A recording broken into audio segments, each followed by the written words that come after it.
Big boss मराठीच्या घरात काय घडतं आणि काय बिघडतं हे ज्याचं त्यालाच माहिती असतं. आता संकेत पाठक बाहेर आलेला आहे आणि तिथे नेमकं खरंच काय घडलंय बिघडलंय हे त्यालाच विचारूया. संकेत, कसा होता तुझा प्रवास? माझा प्रवास खूप खडतर होता आणि छानही होता. आणि वाईल्ड कार्ड मधनं गेला होतास तू. एक्झॅक्टली. वाईल्ड कार्ड एंट्री घेतली होती. एक वेगळ्या पद्धतीने स्टार्ट केला आणि एक वेगळा एक्सपिरियन्स होता असं मी म्हणेन. चांगला वाईट हे वेगवेगळे पर्स्पेक्टिव्ज आहेत. बेसिकली माझा प्रवास नक्कीच चांगला होता.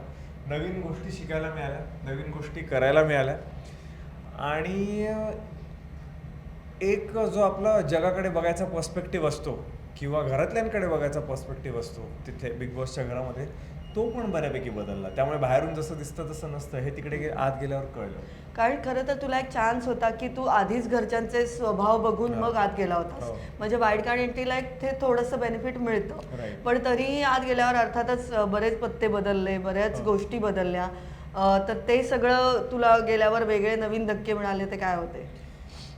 ॲडव्हान्टेज आपण म्हणू शकतो असं बाहेरून की ॲडव्हान्टेज आहे, सगळं बघून जातोय हे म्हणतात लोक, पण इव्हेंच्युअली आतमध्ये गेल्यावर खरंच तो ॲडव्हान्टेज आहे नाही आहे हे कळायला थोडासा वेळ लागून जातो. कारण प्रत्येकाची पर्सनॅलिटी दिसताना वेगळी दिसते आणि ते ॲक्च्युअलमध्ये वेगळे असतात. तर ॲडव्हान्टेज एवढाच होता की मी वाईल्ड कार्ड चाललो होतो, मला थोड्याफार गोष्टी माहीत होत्या, हा ॲडव्हान्टेज झाला. पण डिसॲडव्हान्टेज हा की कोणाला मी तिथे नको होतो गेल्या गेल्या. त्यामुळे दोन्ही बाजू आहेत त्या नाण्याच्या. पण ठीक आहे, आय थिंक आय फेअर्ड वेल. तिथे मी टिकून राहिलो आणि ग्राफ हळूहळू वाढवत होतो. ती एक चांगली गोष्ट झाली. पण तुला असं काय वाटलं की का तुझा प्रवास थोडा लवकर संपला असेल? तू काही कारणं शोधण्याचा प्रयत्न केलास? कोणाबरोबरचे जास्त, कोण तुझ्या वाईटावर जास्त होतं तेव्हा? ज्या पॉईंटला मी तिथून बाहेर पडलो तेव्हा माझ्या वाईटावर कोणीच नव्हतं. सगळ्यांना वाटलं होतं की मी राहणार आहे आणि सागर जाणार आहे. मलाही तेच वाटलं होतं एक्सेप्ट फॉर दीपाली. त्यामुळे कोणामुळे हे असं झालं असं मी म्हणू नाही शकत. ॲटलिस्ट जे समोर दिसत होतं आणि ते बोलताय ते आपण खरं गृहीत धरू शकतो. कारण ते लोक पण दिसतातच आहेत बाहेर प्रेक्षकांना. जर ते तिथे खोटं बोलले असतील तर ते मलाही कळेल, ते सगळ्यांना कळेल की हे फक्त देखल्या देवाला दंडवत बोललेले. तुला कोण वाटत होतं की तुझ्याऐवजी कोण बाहेर जायला हवं होतं आता? सागर, ज्यांचं नाव मी घेतलं पण की हेच कदाचित बाहेर जातील आणि त्यांनाही तेच वाटलं होतं. पण का तसं झालं नाही आणि का असं झालं याचं उत्तर कदाचित मी नाही देऊ शकणार. मला नाही माहिती की मी का बाहेर, जेव्हा की मी आत असायला हवं होतं. बरोबर. आणि आता सांग की कोणाबरोबर तुझी मैत्री आता झालेली आहे आणि कोणाशी काय तुला फार भेटावं असं वाटणार नाहीये नंतर? बापरे, तशी माझी मैत्री, माझं बोलणं सगळ्यांशी झालं. मैत्री सुद्धा म्हणजे मी सगळ्यांना, जर कोणाला मी बाहेर भेटलो तर डेफिनेटली मी त्यांच्याशी बोलू शकेन. बोलायचं का नाही हा वेगळा भाग आहे, पण बोलू शकेन. तिकडे एक चांगली मैत्रीण माझी झाली होती, प्राजक्ता. ती ऑलरेडी एलिमिनेट झाली. विशालशी पण माझी मैत्री आहे, राखीची मैत्री आहे. ओव्हरऑल सगळ्यांशी मी कोणाशी भांडून तिकडून बाहेर पडलेलो नाही आहे. पर्सनल लेवलवर मी सगळ्यांशी कनेक्ट झालो. हां, गेम लेवलवर माझं नाही पटलं काही लोकांशी, जसं दीपाली म्हणा किंवा प्रभू ज्याला मी नॉमिनेट पण करत होतो, त्यांच्याशी नाही पटलं. राकेश, गेम पॉईंट ऑफ व्ह्यूने मला ज्यांच्याशी नाही पटलं ते मी त्यांना तोंडावर सांगितलं. हो, राकेश बापट बद्दल बरेच जण बाहेर आल्यावर वेगळं काहीतरी बोलताना दिसत आहेत की त्यांना त्याचे स्वभाव कळतच नाहीये किंवा तो बदलत जातो असं अनेक जण म्हणतात. तुझा काय अनुभव आहे? तेच की नाही फारसं काही घडताना दिसत when it comes to Rakesh. तर ते थोडंसं घडलं पाहिजे. इव्हेंच्युअली गेम आहे, त्या गेमशी आपण एकनिष्ठ राहायला हवं. तो गेम आहे तर तो खेळला पाहिजे. नुसतं न खेळता तिकडे राहणं हे मला पटत नाही. त्यामुळे तुला असं वाटतं की आत्ता तो आहे तिकडे ते काय आहे ते तुला कळत नाहीये असं? नाही कळत. बरोबर. आणि बाकी विशाल, राखी यांच्यासोबत तुझे सूर थोडे जुळले होते तेव्हा. विशालचा गेम आता कसाच वाटतोय तुला? काय म्हणणं आहे तुझं? आहे, जर तो टिकला तर तो पोटेन्शियल ठेवतो काही गोष्टी करण्याचा. पण इव्हेंच्युअली तेच टिकलं पाहिजे. तिथल्या गोष्टी इतक्या अनप्रिडिक्टेबल आहे की तुम्ही करायला जाता एक, पण इव्हेंच्युअली जसं मी नेहमी सगळ्यांना सांगत आलो की गेम तुम्हाला खेळवतो, तर तुम्हाला खूप विजिलंट राहावं लागतं आणि सांभाळून खेळावं लागतं. कुठे कुठे जर तुमची पर्सनॅलिटी ओव्हर पॉवर व्हायला लागली तर मग ती गोष्ट अहंकारासारखी वाटू शकते. मी नेहमी सौम्य शब्दातच सगळ्यांना सांगत आलो आणि मी तेच करणार, कारण मी तसाच आहे. मी काय कोणाला असं टोचून वगैरे बोलायची मला गरज वाटत नाही. सिंपल शब्दांमध्ये लोकांना जर कळत असेल तर लक्षात घ्या, नाही तर ठीक आहे, तुम्ही तुमच्या भरोशावर. ओके. आणि घरातली एखादी अशी गोष्ट किंवा एखादा असा किस्सा ज्याच्याबद्दल तुला आत्ता स्पष्टीकरण द्यायचंय की नाही हे जे तुम्ही पाहिलं पण आतमध्ये बरंच काही वेगळं होतं असं कुठलंही तुझ्या गेम आय गेस मध्ये? एकच मोठी गोष्ट झाली जी माझ्यावर तो असं तर डाग लागल्यासारखं वाटलं मला की मी सगळा गेम विशाल जो सांगतो ते करतोय, ती तसं नव्हतं. आणि ही गोष्ट त्यांनीही एक्सेप्ट करावी असं मला वाटतं. कारण त्याच्यामुळे काय झालं ना, उगाचच मी माझ्या माझ्या डोक्याने ज्या गोष्टी करत होतो फक्त तो मी मी केलं हे हा जो बोलण्याचा स्वभाव आहे तो त्याचा पर्सनॅलिटी आहे ती. हम्म. त्याच्यामुळे लोकांना जे असं वाटलं की मी त्याचं सांगून गोष्टी करतोय किंवा तो जे सांगेल ते मी ऐकतोय, ते कुठेतरी नव्हतं. ती एक गोष्ट मला इकडे खोडून काढायला आवडेल, कारण तसं नव्हते. मी माझा गेम मी स्वतःच खेळलोय, माझा मीच खेळलेला आहे. नाहीतर कॅप्टन झालो नसतो मी दुसऱ्या आठवड्यात.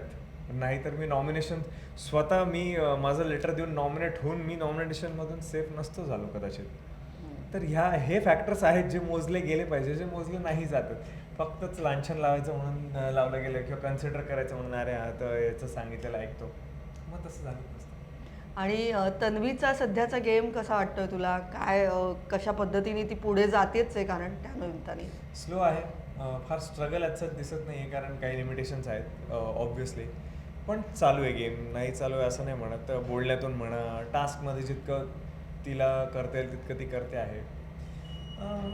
Slow and steady, trying to be there. आणि अनुश्री कशी वाटते तुला? अनुश्री पण ती माझ्या हिटमध्ये होती जेव्हा मी आत गेलेलो तेव्हा. आणि तर ते ट्रेट्स तिच्यामध्ये अजूनही मला दिसतात थोडेफार. तो जो ॲडमंट स्वभाव आहे, तिच्या मनात जे येईल तेच करणार, परवा नाही करत ती काय केलं पाहिजे काय नाही, ती स्वतःच्या ठिकाणी ठेवते. त्यामुळे डेफिनेटली ती त्या ॲटिट्यूडने ह्या गेममध्ये नक्कीच पुढे जाऊ शकते. ओके.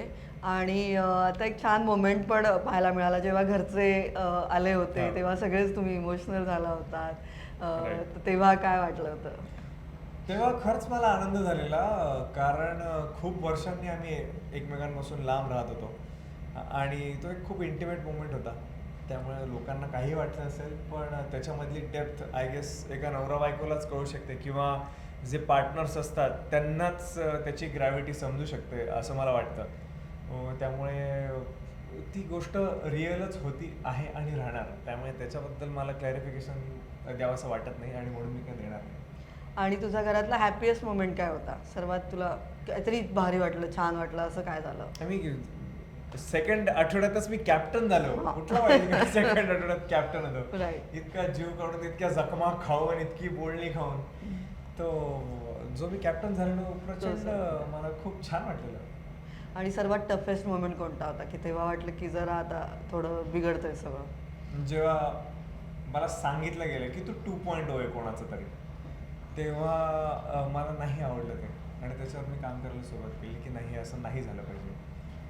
कारण ती गोष्ट पर्सनॅलिटीची आहे आणि हा गेम पर्सनॅलिटीचा आहे, तर ती गोष्ट मला नाही आवडली. ओके. आणि आता ओव्हरऑल या प्रवासाने संकेतला काय शिकवलं किंवा संकेतच्या पर्सनॅलिटीमध्ये काय बदल तू स्वतः आता करणार आहेस किंवा का असं तुला काही वाटत नाही? काय असं? आय गेस पर्सनॅलिटी माझी जशी आहे तशीच राहणार, कारण ती आज जाऊनही बदलली नाही. कारण ती पर्सनॅलिटी नाही बदलू शकत. आपण जसे आहोत मूलभूत तसेच राहतो. हां, डेफिनेटली एक बघण्याचा दृष्टिकोन बदलतो जगाकडे. आणि मी तिथे स्टेजवर सुद्धा बोललो की मी गेममधून बाहेर पडलो पण गेम कुठेतरी माझ्यामध्ये आला. तर त्या गोष्टीचा नक्कीच फायदा होईल in day to day life. तर एनहॅन्स होईल पर्सनॅलिटी असं मला वाटतं, जर त्यातल्या पॉझिटिव्ह गोष्टी मी घेतल्या आणि पुढे चाललो, कारण it's a double edge sword. Okay. आणि मग आता आपण असं म्हणू शकतो का की संकेतला रियालिटी शोचा चस्का लागलेला आहे? डिफिकल्ट आहे. नाही का? असं संकेतला काय नाही? कुठल्याही गोष्टीचा चस्का लागणं डिफिकल्ट आहे, कारण संकेत मुळात एक कलाकार आहे, तो एक आर्टिस्ट आहे. आणि तो त्याची छाप एका आर्टिस्ट या पॉईंट ऑफ व्ह्यूनेच सगळ्या ठिकाणी सोडतो, कारण ती गोष्ट माझ्यामध्ये इनबिल्ट आहे. मला ती प्रिटेंड करावी लागत नाही की मला ॲक्टिंग येते बघा, असं मी कधीच कोणाला दाखवायला जात नाही. त्यामुळे चस्का त्याच गोष्टीचा लागू शकतो जी गोष्ट आपण नव्याने चाखतो, जी गोष्ट आपल्यामध्ये नाही. रियालिटी शोज मी याच्यापूर्वी पण केलेले आहेत, आत्ता पण केलेले आहेत. फिक्शन नॉन फिक्शन मी नेहमी करत आलेलो आहे अँड पण यापुढेही करायला जास्त आवडेल का? हो यापुढेही करायला कारण आवडेल. बिग बॉस नंतर असं म्हणतं की लोक एक नाही अजून 4 शो येऊ देत करतातच. करू शकतो. तसं काय आहे तुझ्या हातात? कदाचित मी करेल नाही करेल that completely depends on the show. प्लेटवर काय आहे मांडून ठेवलेलं, माझा त्याच्यात काय फायदा किंवा माझे कशी त्याच्यामध्ये अपलिफ्टमेंट आहे ते मी डेफिनेटली बघणार. बिग बॉसमधून मला ते मिळालं, तो एक बूस्ट मिळाला, एक जसं मी बोललो दृष्टिकोन मिळाला, म्हणून बिग बॉस महत्त्वाचा आहे. कारण तो मी कधी केला नव्हता आणि खरंच चांगला शो आहे, स्ट्रॉंग फॉर्मॅट आहे, डिफिकल्ट आहे आणि चॅटी मॅटी लोकांचं काम नाही, तिथे टिकावं लागतं. एक आठवडा सुद्धा टिकणं तिकडे खूप डिफिकल्ट आहे. कठीण आहे. हो, त्या परिस्थितीमध्ये मी माझा गेम खेळलो आणि इतक्या सगळ्या गोष्टी इतक्या कमी वेळात पार केल्या. I am thankful to Big Boss की ही एक संधी मिळाली होती मला, आणि प्रेक्षकांचं सुद्धा धन्यवाद की ते पाठीशी उभे राहिले. बाहेर आल्यावर मला कळलं ते सगळे जे ज्या पद्धतीने सांगता आहेत मला की ही चुकीची वेळ होती, ही वेळ नव्हती बाहेर येण्याची, जसं तुम्ही पण म्हणालात, त्याच्यावरून कळतं की ठीक आहे आपण आपलं काम करत राहा, बाकी वो सब देख लेगा. आणि मग आता या पुढचा प्रवास काय असेल? लगेच काही सुरू करणार आहेस प्रोजेक्ट, का थोडा वेळ घेणार आहेस, का वेकेशनला जाणार आहेस, काय करणार आहेस? नाही, वेकेशन वगैरे तर होत राहतील, वेळ वगैरे तर आयुष्यात कोणाकडे एवढीसं आयुष्य, त्याच्यात काय वेळ घ्यायचा आहे. त्यामुळे डेफिनेटली कामं जी आहेत ती सुरू करायचीच आहेत. नवीन नवीन गोष्टी, अजून उंचीचं शिखर आपल्याला गाठायचं, थांबायचं नाहीच आहे. त्यामुळे डेफिनेटली थांबणार तर नाहीच. ज्या गोष्टी पाईपलाईनमध्ये आहेत त्या कन्सॉलिडेट करायचा प्रयत्न करणार आणि अजून नवीन व्हेंचर्स कम्प्लीट करणार. आणि छोटा पडदा ते मोठा पडदा, आता तू सिनेमा सुरूही झालेले आहेत हो. तुझे, तर आता सिनेमाकडे जास्त कल असणार आहे का पुढे, काय असणार? डेफिनेटली मला आवडेल ती एक खरंच खूप चांगली गोष्ट, ह्या वर्षीची पहिली चांगली गोष्ट ती एक घडली आहे. तशा 2-3 गोष्टी घडल्यात, त्यातली बिग बॉस एक आहे. तसंच ती फिल्म एक आहे जी मागच्या महिन्यात आलेली.